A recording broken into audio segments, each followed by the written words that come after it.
This message is intended as a reminder that we are not licensed professionals, not psychiatrists or psychologists. If you have a serious problem, please seek professional help. The National Suicide Hotline is 1 800 273 8255. That's 1 800 273 8255.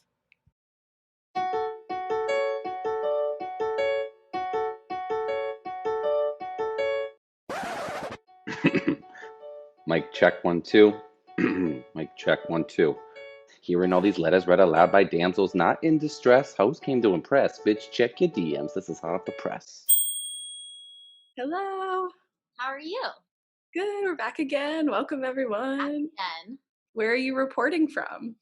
I am reporting from New York because I turned 26, as you know, and I just miss Obama a lot, and no longer can be on my parents' insurance.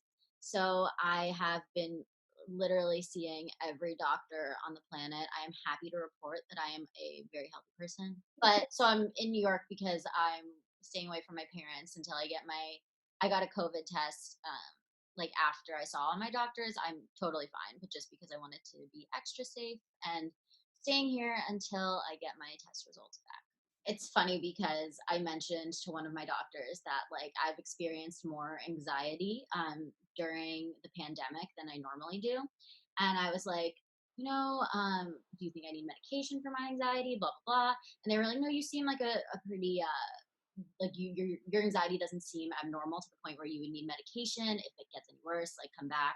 So I told Brian that my doctor like said I didn't need to go on medication. He's like, they're sure about that? Like, maybe look into it some more. Like, just maybe tell them more about the anxiety. I'm like, I'm not just going to go on medication because I'm bothering you, Brian.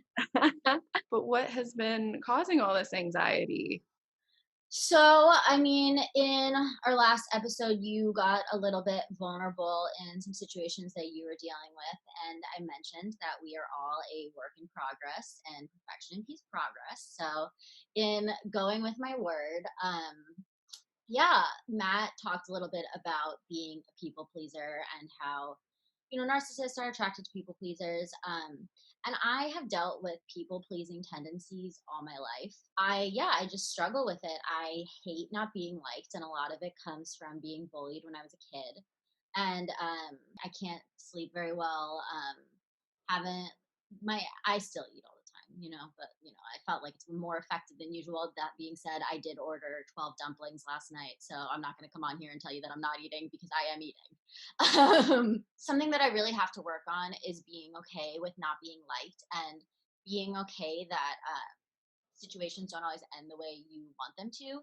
I want everything to be positive with people.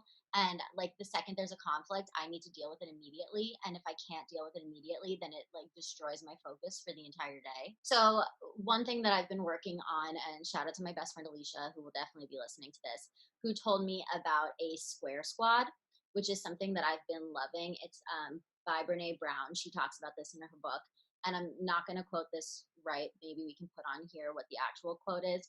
But she talks about how to deny other people's opinions would be to lack compassion, but to accept everyone's opinion of you would be to lose courage in having vulnerability. What I really liked about it is because she says that, she recommends a square squad, which is you take a 1 by 1 inch of paper and as many people's names as you can fit on. And you really can't fit on like more than 8 names onto the 1 by 1. I have massive handwriting, so for me it's even smaller. But it makes you pick the people in your life who one, really have your back, but also will give you unbiased feedback. And if like somebody says something about you, like for example, you talk too much, then you go to somebody in your square squad and say, hey, so and so said that I talk too much. Have you experienced this with me before? And if that person says, no, I've never experienced that with you, then it's not valid feedback. Then you can retain about yourself because they're not in your square squad. So that's been something that I've really been rationalizing. And I just really like it because the people who I picked for my square squad are people who I, just really value their feedback and know they care about me. And having that like example and then realizing that I can't like spend my life worrying about everyone's opinions. I can only worry about the people who truly matter to me has been really freeing. My dad has this quote, and I don't know if it's like attributed to anyone, and I don't know how deep it is, but I'll throw it out there and see if it resonates. He was like, if people realized how much other people thought about them, they would never even care like what anyone thought about them, because like everyone has their own issues that they're going through, and as much as like that might be top of mind for you, people have their own stuff they're going through. They're not like, thinking about you half as much as you think that they are, or talking about you half as much as they think that you are. Yeah, I really like that. I like that exercise. Yeah, no, that's definitely true. Well, I think that people pleasing tendencies, overthinking, all of these things are something that we want to discuss with our guest today. So I think that is a perfect transition into our guest. Yeah, let's talk to Jimmy. So we are here with Jimmy Fowlie, who is a comedian, actor, and writer currently writing for Will Arnett's show. Your Daily Horoscope. So Jimmy was my improv teacher at Groundlings, and I feel like we really bonded at Groundlings. One, just because I felt like we had chemistry, from the get go. You may not have felt it, I felt it. This Me, literally feels like a romance. Like it's like there was chemistry. a Like people lot. are like, what? How unprofessional is this improv teacher who's like? But yeah, no, that class was really fun. And like side note, I feel like improv in general or class in general feels like after 5 months of the pandemic, it's like, will that ever happen again? And you know what I mean? Like just the fact that being in a room and connecting with people and like even like touching like feels so crazy. Don't you think? It like is scary to think about how we were in a room with so many people not wearing a mask. Yeah. Thinking about that now Totally. makes me so anxious.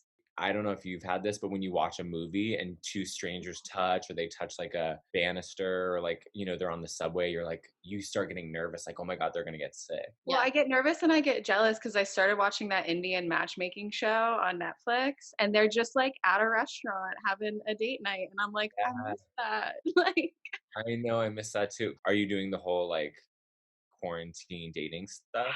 I've been having some FaceTime dates. I hooked up with my neighbor, and I wish like someone besides everybody would have told me that was a bad idea. Yeah, so we're making do with what's So around. You know good. what I mean? I love that juice. If there was ever a time that it's okay, I feel like it's now. I was actually thinking about going back to because I'm from Massachusetts. I was thinking about going back for like a month, like seeing my parents and like my family and like because nothing's happened. Like the only reason to be in LA is entertainment. The show that I'm writing on, I can just write from anywhere. So are they filming that show right now? So that show is actually a cartoon. The comedy the other two, we that Comedy Central show, we were filming it right when everything happened. I was supposed to go back to New York to shoot another scene, and then it was like on pause, and then obviously like the rest is history. Like everything stopped. Yeah. And it's gonna be so weird because TV shows when they come back are gonna have like a year gap where like in one scene someone's gonna age like a year. But yeah, no, it was so weird. Right before quarantine happened, I ended up the showrunner of this show on Quibi. Have you guys seen Quibi at all? Yeah, I've seen the ads. I haven't watched anything. I've seen like little clips. I haven't downloaded it. Yeah, and I feel like no one has. Like literally, like everyone. No, it's so sad. every every article is like. I read an article on Vulture, and it was like, "Yep, Quibi is bad." Like like Oh, well, it's like my show is actually like one of the like the top shows. So like no one's watching Quibi, but the people who are like actually watching the show I write on. But I understand it because it's like no one's like how many people do we know in entertainment who are like oh you gotta watch this, you gotta watch this. Like no one's saying anything about Quibi. There's no like flagship show, no. and it's for like it's like quick bites, like media on the go. It's like we already have that, like Instagram, TikTok. TikTok, Yeah. yeah. Have they talked about when anything is going back? No, like no one knows. Like there was a time where there was another show I was working on and we were gonna film in March and then that got paused and they're like, we're gonna film in June or the summer. And now it's to the point like they don't even talk to my reps anymore about it because they have no idea. Yeah. Are you still doing like a Zoom acting class? Yeah. I stopped the last couple weeks, but I was for a while. Is it good, or are you Who just do Groundlings anymore? Like, what are they doing? you can't I mean, there's, like, intro level classes, but I haven't taught one. I feel like how would you do an improv class How on Zoom? would you pass the Yeah. levels or anything, like, in Yeah, Groundlings? they can't even do that. Yeah. Um, That's what I was gonna ask. I've taken stuff at UCB. I saw they were doing sketch writing on Zoom, which I think could be a little more feasible. But yeah, yeah, Jimmy, do you feel like improv would just like not translate over Zoom? I mean, you could argue that improv barely even translates in real life. You know what I'm saying? I don't know. Is this the time in the world where improv just slowly dies out? But I don't know. Some people are taking classes. Like I think more than anything, people like the community Mhm. um, of and just improv does help, like, even with writing, like, it's like all you're doing is when you write is improvising at a keyboard. Even if there was some weird version of improv where you're just generating information, generating dialogue, I think is good, but there's, like, a lag on the computer and, like, improv's all about, like, just taking the first thing, and then, like, there's a lag with your partner, and there's a lag watching it, and I don't know, I know some people are teaching, and I don't wanna, like, shit on them because like, that's their, like, job, but like I'm not interested in popping into that space. Yeah. Yeah. Cut to in like 2022, like literally, like I'm so desperate. I'm like, hey guys, my improv class is starting next week. I feel like I have 7 a night. It's fine. Yeah, I mean, you about which day you're teaching on so that I can. So I was gonna have you talk about a little bit like why you wanted to go to USC, how you transitioned from starting at USC to doing Go Go Boy Interrupted, ending up at Groundlings, and then getting to where you are today. I always wanted to move to California, and I really liked UCLA actually. And then my teacher was like, "You won't get into UCLA." And it's so weird how like that was my dream school since I was like 9, and I immediately was like, oh, "Okay." Like I wasn't like, "Oh, I want to just try or I want to apply." Like I don't know. I mean, everything works out how it should. He was like, "You should apply to USC," and then like it was super expensive, but I got like financial aid, and then I went and I was like, "Oh, I want to be like a serious actor." And you guys, I'm so not good at dramatic acting. Like it is not my thing, and like I don't want to do it anymore. But it was funny because that was like I wanted to be like Leonardo DiCaprio or something. And then I went to USC, and my friend was like, "You should do improv," because I was always like joking around and stuff. Like I don't know, I was so much into the party scene. I was like working at clubs and stuff. Like to be honest, I actually ended up having an alcohol problem, which I ended up getting sober later. But I was like, I don't think it's my thing. But I auditioned for it, and then like there were these really great improvisers who were at USC, like Kyle Mooney, who's obviously now on SNL, Beck Bennett, Nick Rutherford. Like it was this whole legacy of people who went on to be amazing comedians. And I just ended up doing it and loving it. And what I loved about improv is like you can actually create your own stories. Like Yeah. you guys know so much of acting is like you have to wait for a call and you wait for your agent or your manager or like you go for an audition and half the time you're auditioning for shit that you don't even want to do, you Yes. know? And My- so everything kind of changed when I started realizing, oh, I could just write because then I could just like do the stuff I wanted to do. I took classes at Groundlings, and yeah, Groundlings was just so fun. And what was cool about it is being an actor is so negative. Like people are like, oh, it's so hard and you're never gonna do it. And you start feeling like, I don't know, like kind of depressed about it. But then when I was at Groundlings, I would see people performing who are hilarious, and then you'd be like, oh, look at them. They've like done some stuff, or like, oh, I just saw them in a commercial. Like that's so cool. Or like, oh, I saw them in a TV show. And you're like, maybe I could actually make a career out of this art. And so I took classes. It was really hard. It was super tough. Ended up doing Sunday company, did a year and a half, didn't get into main company. I ended up getting cut. And then that inspired me just to make my own show basically. And so I wrote like a series about what it was like being a go-go boy in LA and this idea of him hitting 30 and then aging out. And he's kind of like doesn't know what to do with himself and just playing this kind of like the character I think play well is just like dumb gay guy with a drug problem. Like Mm. that is always what I get cast as, and like I'm like great, I'll just do that.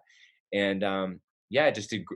I was hoping it would get some sort of viewership, and it ended up getting like millions of views, like 7 million views. Yeah, it just kind of opened up like for me to do other stuff, and that's how I got my reps for writing and written on a few things here and there. But yeah, like it took me, I feel like 10 years to just kind of work solidly. Like I was struggling really bad for like my first, I guess, like decade in LA. Yeah. That's like, I resonate to your story so much because I mean, I still want to do the dramatic acting. That's like obviously the goal. But I just felt like when I came out here, I took my first acting class and there was this girl in my acting class and she was like, I was just so into the character tonight. Like, I went home like as that character. And I was just like, why the fuck you didn't, Jana? Like, you went home and watched like 3 hours of Netflix as your character.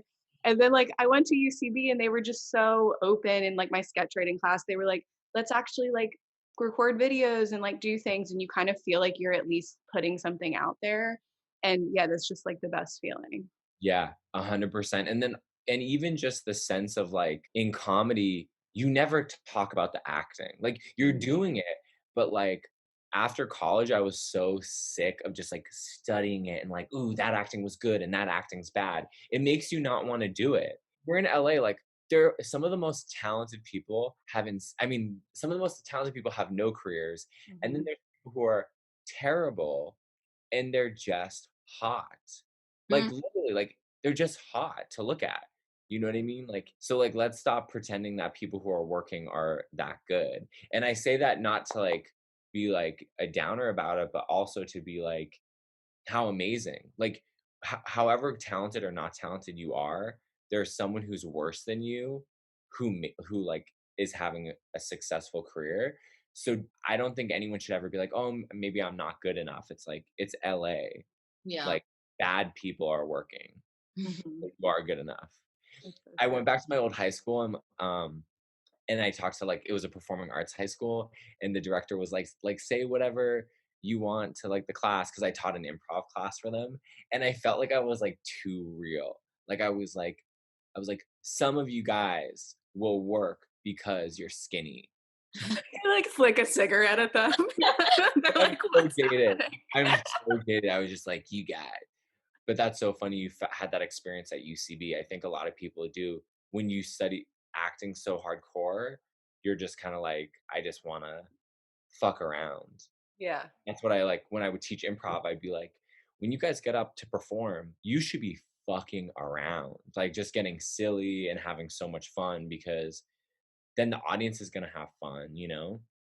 Well, yeah, And that's actually the only reason I took Groundlings because my manager at the time wanted me to take I was taking a really serious acting class, like one of the ones where you sit in a circle and they ask you like what happened to you to just make you like bawl your eyes out. My acting teacher was like, imagine your parents' divorce and like how you felt in the moment. And then he was just like yelling at me, I don't love you, I don't love you, I don't love you, to get me to like bawl about my parents' divorce. And my manager was like, yeah, but like it looks really good on a resume, so you should stay in the class. And I was just like, I cannot keep doing this. Like I no longer feel good about anything. Like it's not fun. So that's yeah, when I went to Groundlings, and like I feel like my first few weeks in the class, I was approaching it like the same technical way you would approach an acting class. Like when you're learning improv, all the things like you say, you don't say. And it wasn't until that I like actually started having fun and just enjoying what I was doing that I felt like I got better at doing improv. I remember that. I remember like in class, like like there was like a turning point where you were just like fully fearless and just really just having so much fun. And I Mhm. think that's the cool thing about that art form is Yeah. that there's no, I mean, there's rules and you learn the rules, but really there's no rules. You can say or do anything. And Yeah. it's all about like allowing yourself to do whatever you want. And Yeah. I think sometimes people can be kind of like beaten down by like the biz. Even though now it's like, wait, what is the business gonna even be? Like, do you guys have friends who were just about to graduate and come to LA and or go to New York or something? Do you have anyone who was like in college? Well, Lola, this is also funny because Lola edits this podcast, so she's hello She's Lola. gonna be hearing this. Actually moved into my apartment. because USC isn't going back right now. So like she's What gonna did be you do? classes. She's just taking classes from like our apartment. That's so dark. Yeah, that brings me to what I wanted to chat with you about because so Lola was also in our improv class, and Lola and I got really close, and it was really funny because Lola was working very hard in improv and wanted to stay after class one day to talk to you about how she could do better at improv. And she was like, "Yeah, just like wait for me and we'll walk to our cars together. It'll be like 10 minutes." And then she goes over and like starts talking to you, and it's like already like a 30-minute conversation, but then we all walk out together. You can talk more about it, but my favorite moment of this conversation was when you go, "Okay, I'm taking off my Groundlings hat now and I'm putting on my USC hat." Yeah, so I fully accosted Lauren and Lola, like gave them the full like light because I think, and you can speak to this because maybe I'm not, but I try to be very professional in Yes, class, you 100% do.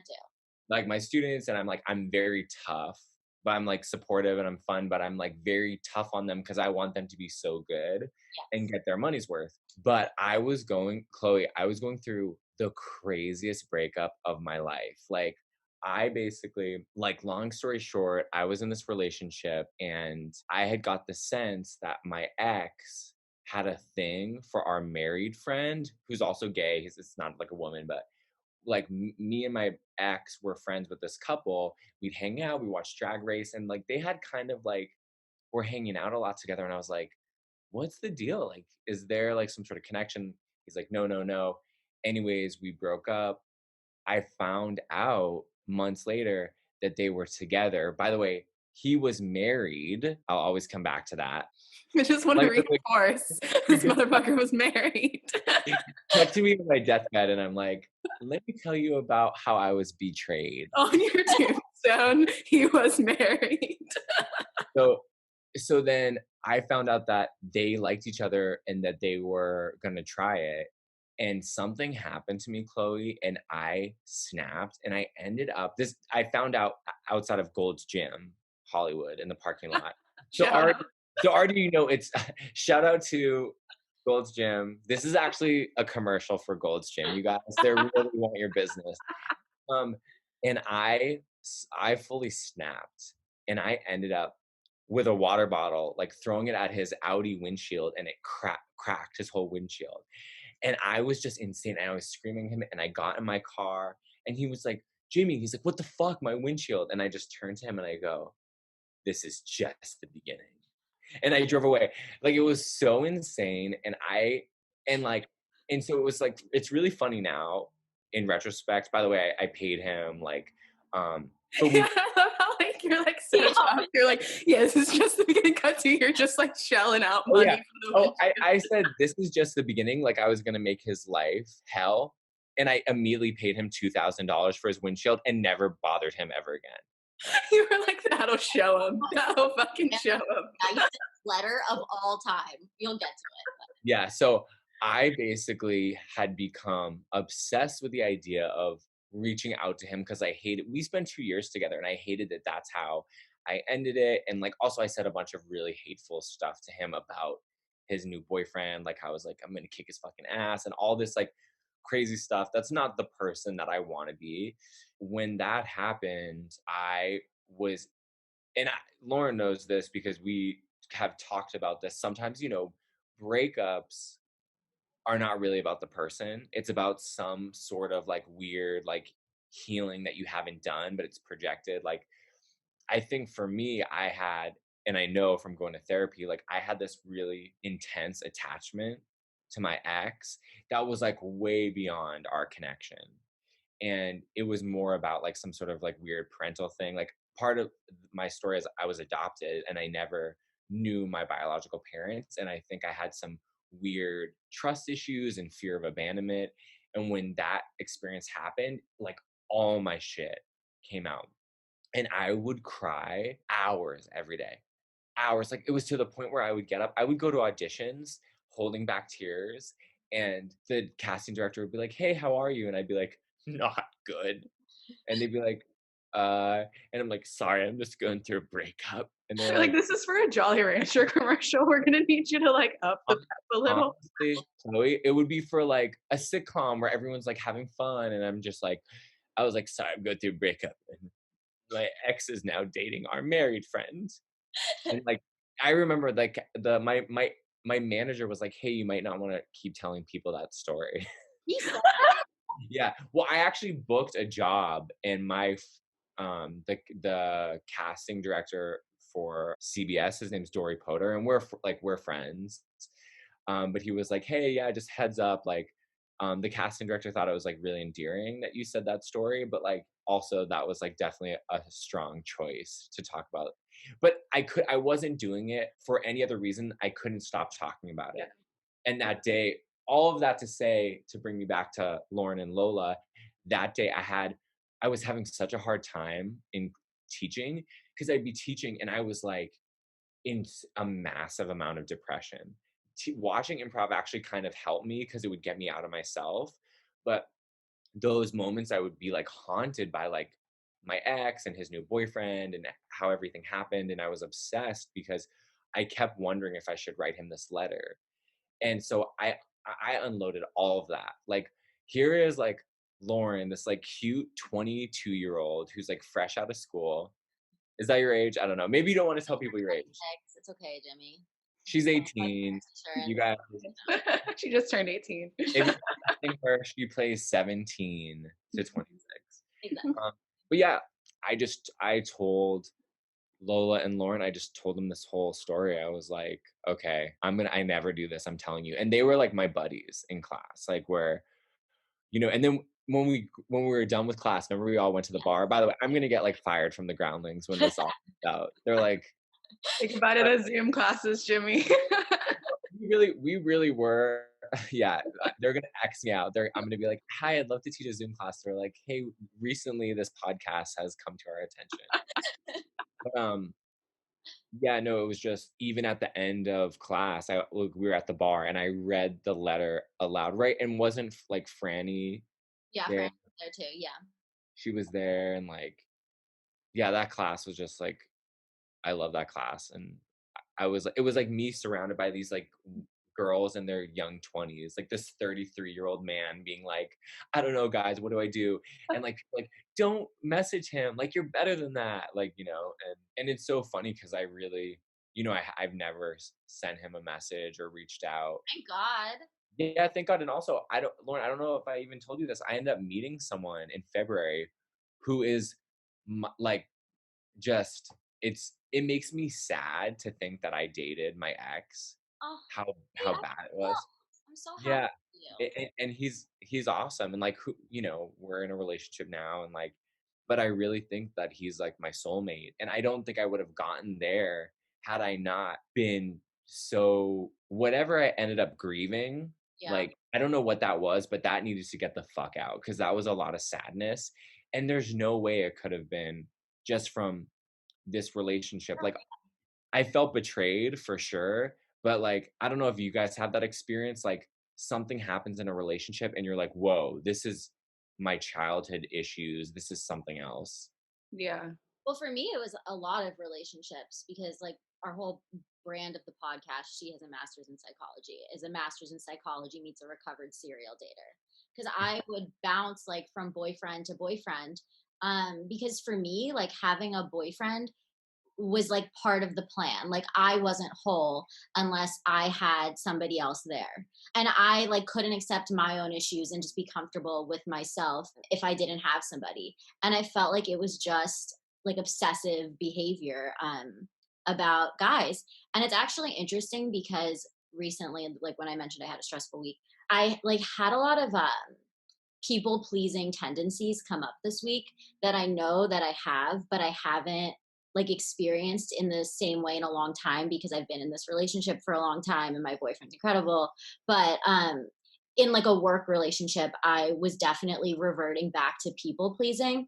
And it reminded me so much of how I used to feel in breakups, like constantly thinking about it, didn't sleep well, like loss of appetite, because I was just like so obsessed about like potentially hurting somebody and then like feeling like, oh, they might not like me now. And it reminds me because, like, when you were sending the letter, you were being so nice to him, like, so nice to somebody who hurt you. And I do that all the time. So I Yeah. felt like when you were doing that, like, I connected so heavily because, like, there's such a big part of me that I need to, like, put an end and, like, a period on situations and feel like I'm killing them with kindness when sometimes you just need to walk away because it was a harmful relationship. Weird also how time is just one of the, like you feel it, like you talk about it, you go to therapy, you talk to your friends about it, but then it's also just like time. I don't know what it is that it's such a cliche, like time heals all wounds, Mhm. but I can't even imagine the place like when I was in the worst part of my breakup. Like you guys, I would be at I went to Halloween Horror Nights, so it's like this is like weeks after the breakup. Like it's all my best friends and everyone wants to have a good time. And I'm literally on the mummy ride.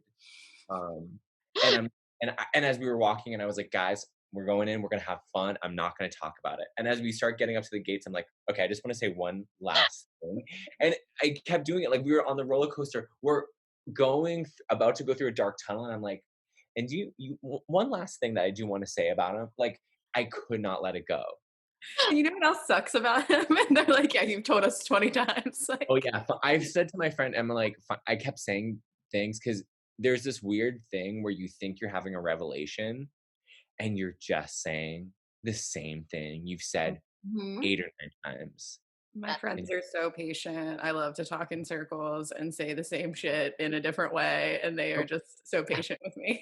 yeah, my friends were really patient too, but we even hit a point where like I remember saying like my friend Jess, I'm like, hey Jess, can I just like kind of turn over one last thing? And she looked at me and she was like in her eyes were like rolling back in her head as she like heard it. But Yeah. yeah, I feel like you just talk about it, you're obsessed with it, and then if you start operating from the idea of everything happens for a reason, like this whole thing that was such a painful kind of mark on my life, you just realize there's a lot of good that happens from it.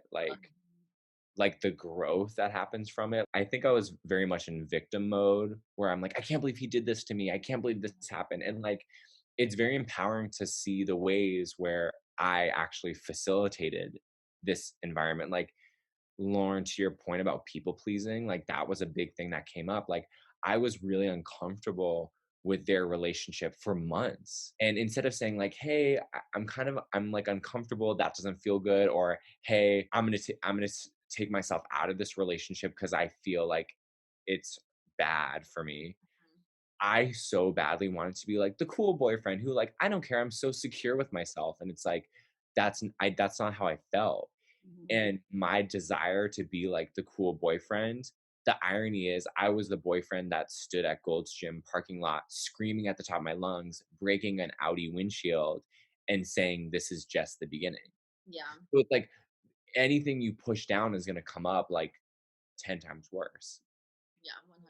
I don't blame anyone for going crazy though. Like, I feel like I don't either. And sometimes I want to. And like, I'll see girls like posting quotes, like targeted quotes on like their Instagram stories. And I'm like, go off, sis. I mean, I was like, you want to do it. Like, it's just like you hold yourself back. Yeah. Cause sometimes your brain is like, oh, I need closure. Like I need closure, but it's like closure like isn't real. You know what Yeah. I mean? Like what more closure do I need? It's closed. Like it's literally closed. Like Yeah. it's done. But I think there's a part of me that's like, I wanted to like have put a nice little ribbon on it. I Yeah. want it to be like Me. amicable, but it's like that then I have to check myself like my people pleasing, my desire to be cool and whatever. It's like I don't think that's a reality. Like I Yeah. think that like that could also be super painful to see him you know, or even if it was like it's just not going to be what I want it to be. Yeah. I mean, I think it depends on the Actually, I will situation. talk about Jimmy's pilot, what he made out of it was the nicest letter of all time, like for the situation. Like Jimmy was like, "You're an amazing person. Like I wish you all the best. Like we had amazing life together. Like I could see our future." It was like a beautifully written, like way too nice letter for this man. He did not deserve this letter. And that was in the pilot that you created off of it. Oh yeah, so I ended up writing this like short film based on it. It's called Windshield. And it's just about that. Like I think there was something interesting about, the series of events, the explosion, and also I was in such depression, but like being a comedian, it is kind of weird because you're expected to be funny and happy, and it was such a dark time for me. Like I would go do comedy shows and I'd sit in the dressing room as tears just kind of rolled down my cheeks, and I Mm. remember my friend was like, are you okay? Like you're about to do this show. And I was like, I'm fine. And like I remember I went to a wedding, and you guys, I was like getting ready for the wedding. I'm like, Jimmy, do not talk about it. Show up, have a good time. Cut to me talking about my breakup to the bride. Okay. Like it's so hard to even talk to the bride, like to get the one-on-one. The fact that I had held her hostage. So that's pretty much what the pilot was about, and then about me finally like kind of letting go. But yeah, It's very relatable. I just like even hearing like you say that and like that you were supposed to go to a big event and just giving yourself this pep talk. Like I literally like feel that in my gut. Like we've all been there. It's yeah. So Okay. okay. Yeah, we should get to the letter. Let's see the letter. Dear Damsels, I recently broke up with my longtime boyfriend during quarantine. We were together for 3 years, and during the pandemic, we made the decision to quarantine together. It didn't go well, and I later found out he was cheating on me. I've had a really hard time getting over him as I now work from home, can't see my friends, and obviously cannot go out and meet new people. Do you have any strategies in getting over an ex to stop obsessing and move on? Love, lonely, and isolated. Well, I think quarantine is like really just make or break in couples out here. it's hard not being able to see people because that was one of the things that really helped, you know? Mm-hmm. I think one of the things that helped me was actually going, and I know it's hard because it's like dangerous, but like even if you drive out to like some place like Joshua Tree, like just change the scenery, maybe like rent a place, even if it's for a day, you know, connect with nature. Like I remember I was like so depressed, but I got like this house in Joshua Tree, and I was like watching the stars and just Mm-hmm. like I think it like you end up connecting to yourself, because I Yeah. think that's part of what it is like when you go through a breakup, and also reading about breakups helps, like that it's common, like you feel like you're hurting, like the heartbreak registers in your brain as like actual pain. Mm-hmm. You know what I mean? Like a broken bone or something. So just know, like, if, whoever wrote this is watching, like, you will get over it. You will. No one has not gotten over a breakup. Like, if you're trying, I think if like someone is just in like denial and they're like, maybe because I'm sure some people have held on to like the heartbreak for years. But if you're like, my goal is to get over this, you can. It just takes a while. My Yeah. therapist says something that I love about how like a feeling, like when it's studied, is 90 seconds. So you feel your feeling for 90 seconds, and then anything beyond that is just rumination and anxiety. Like you just start having thoughts that makes you think you're having a feeling, but you only had the feeling for 90 seconds. So you should let Whoa. yourself have that feeling, and then anything beyond that, you're just doing to yourself. Yeah. That's so interesting. Well, I like what you said too, Jimmy, about like going somewhere else, like especially now. And we Mm. just did an episode on social media stalking where the girl like couldn't stop stalking her ex. And you're in quarantine, there's nothing to do. You wake up, it's the same scene every single day. You It's do the like same Groundhog Day. routine. Yeah, like get on stalk someone. And it's like if you go somewhere else and kind of take yourself out of it, and like something I do too, like if I'm in the middle of like stalking someone, like I'll go somewhere and I'll be like, okay, like I'm on this hike now. I don't get to like do that right now. Yep. Like that's not. So I think just taking yourself out of the quarantine scene is so important Yeah. right now. Yeah. Have you guys done the thing where you like turn off your phone for like a day or 2 days to kind of like detox? No, I but don't I know if I could do a day, but yeah, I should. I'm going to Palm Springs on Tuesday, and I like promised myself that I want like even if it's just 48 hours of no, just because I feel like your brain kind of like is re-energized, and like especially I feel like before we're all like so distracted on our phones, and now when you get a chance to be around someone, it's like the last thing. I think we've all gotten enough screen time for the rest of our lives Yeah. in the past 5 months. Like it's all we do. Like even just now, if the three of us were in real life, I would not want to be checking my phone. I feel like I would like grab you if we didn't have coronavirus. Like I would like grab you and be like, oh my God, I just want to like see another human. Yeah. We're so starved. So I think like that's good. Well, I also love what you said about looking at the stars, Jimmy, because I'm also like super into stars. Like it's like actually my thing. I'm really addicted to stars You because know that. what I love about them is like it reminds you that the world is so much bigger than you and your problems, which I think in breakups is so important because your breakup feels like the biggest thing. And it Yeah. feels like you're never going to get over it. And like this is your life now, and this is what you're stuck with, and you're alone. But I feel like what you said about getting out of your space, but also just remembering that the universe is so large and so many people are going through so many different things. Um, and I even think with all of the activism that's happening on social media right now, like immersing yourself in finding a situation, like finding your cause, and just realizing that there are so many other things besides your problems. Yeah, 100%, and I think it was also so telling, like, it was, like, the breakup happened in September, I was, like, out of my mind for, like, months. I just starting to feel normal again, then the pandemic happened, and you're like, "Whoa, this is a real thing," and then all, like, with systemic racism and, like, the murder of George Floyd and, like, you start realizing, "Oh my god," like, I'm so consumed with, like, in the grand scheme of things, like the messy breakup of two WeHo gays is nothing compared to like what's really going on. And like it's actually like a even just my privilege that had me so up my own ass, Mhm. you know? And like that was kind of one of the scenes I have in my short film Windshield is because this really did happen. I was writing on the show and there was a girl performer.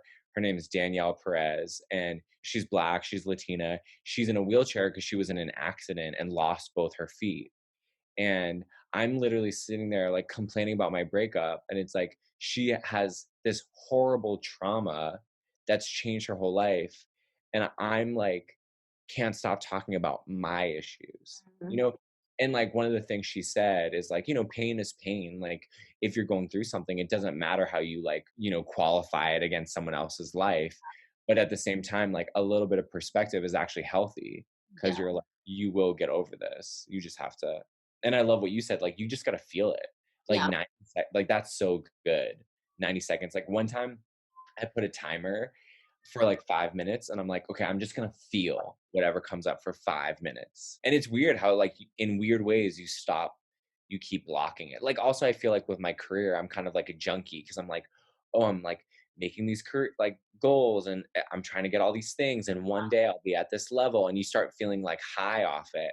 And then it's like, that's just your ego, you Mm. know? Like how do you feel right now? If your goal is like I love performing, I love making projects with my friends, you can do that today. You don't like it's like this idea of like this carrot on a string like someday and it's this and this.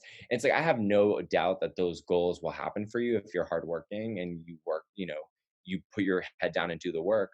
But why be lost in this moment in the future when like all you have is the present? Like Mhm. even this conversation with the two of you guys right now, it's like so nice and it's like such an unexpected thing, you know? Yeah, that's No, I such a good totally agree. Like taking in the present and being truly there with the people that you're with. It's really important. And the pain forces you to be, you know, um, present. Like for the person who's isolated going through the breakup, it's like keep on for me, it helped to do gratitude lists. Like, what am I grateful for? It's like, I'm safe. I have a place to live. I have running water. Like, all of that stuff is stuff I usually take for granted. But I Mhm. had to get down to like the basics of like my life and being alive. Otherwise, I just like truly wanted to die, you know? Yeah. I'm reading Know My Name by it's by Chanel Miller, who was the victim of the Stanford rape case. I don't know if you guys read about the water polo player. And it's an amazing book, but one of the things that she says that really resonated with me is to deny my messiness is to deny my humanity. And I feel like that's so important when you go through breakups. So, like, yes, of course, there's a million things going on in the world, but allow yourself to feel all your feelings and have this time to take it. Like, it's yours. You're allowed to feel your feelings. You're entitled to them. And then, just realize you're a human being and you're a work in progress. Hmm. yeah, That's really good. I like that. The yeah. messiness of it. Because, honey, it was very messy. Yeah. It We all it's is. All there. breakups are. Yeah. We want to keep you for longer, but I know you might have to bounce now. Tell people where they can find you. Oh yeah, my Instagram is at Jimmy Fowlie, and same with Twitter and YouTube and stuff. And yeah. All right, guys, thanks for having me. But I love Thank you, you Jimmy. so Thank much. you so much, Bye, guys. friend. Mwah. I'll talk to you later. That was Oh, so nice. he was so funny. He's so sweet. We love him. Yeah. Another Trojan alumni. Fight on. He just was so relatable and so sweet. Like, I just felt like you guys know each other, and I was like, kind of ready to sit back a little bit, but he was so engaging. Like, he was asking me questions, he was asking you questions. He's just so down to earth and sweet. Yeah, it was nice for me too because a lot of the time we talk to people who are single or who know a lot about dating apps and things like that. So a breakup is my forte. Yes, exactly. And his was just so funny and so He relatable. had to tell that story. Yeah, and yeah, I just really enjoyed speaking with him. He's so successful with everything that he's doing now, and yeah, I just think it's important to talk about breakups and how the situation mulls over eventually, but it sucks going through it for sure. It does. It's really difficult going through it at the time. But yeah. Oh yeah, so I was talking to you about my people pleasing, and while I was sitting drinking wine and eating my dumplings to make myself feel better, I noticed that Chloe is live on Instagram, and I was like having the time of my life. See, I never tune into live videos, but because it was yours, I was like, oh, well, let's do it. But I didn't even realize that you were on the podcast, so then I just start like blowing up the live video, and Brian is like, "What are you doing?" I'm like, I'm tuning into the live video. And I'm like, she mentioned something about hiking. I'm like, I love hiking. And then she's like, yeah, we're actually filming an episode like right after this. I'm like, we're not anymore. Just like tuning in. And Chloe says something like, yeah, maybe she could come on if she's camera ready. And I'm like, X out, X out, X out. That's how like some of my best friend Naseem like wouldn't stop blowing up the comments either. And she was like, what if I just like requested to come in? Yeah, so I was on Mike Zakio's podcast. It's called Drop the Mic, and his podcast is just really cool. He really plans it out very well. He was like asking me questions about dating apps. We ranked the dating apps. Wow. It was a lot of fun, but that was my first Instagram live, and I feel like a lot of like my friends joined being like, what is Chloe doing now? I feel like that's how my friends always feel about me. What is Chloe doing now? Let me go support it. But yeah, it was really fun. You guys should check out his podcast. It's called Drop the Mic. He has a lot of good guests on there. I think he does it every night, so plenty of content there for you guys to tune into. And yeah, Chloe has the best friends in the world because they all got T-shirts of this podcast, and they all wore them for her birthday. I really do have the best friends in the world. Shout out to Chris, Adam, and Naseem. Shout out to my friends, wear your T-shirts. I too have. Shout out, like call out to your friends, wear the T-shirts. Yeah. But yeah, thank you guys for tuning in. So once again, you can find us Damsels in the DMs. Where are we at? We're Instagram, Twitter, Gmail, TikTok. We're trying to bring you content on all the things. So please follow us somewhere, your preferred platform, and send us your letters. We need letters, and we would love to hear from you guys. Yeah, it's going down in the DMs. Thanks, guys.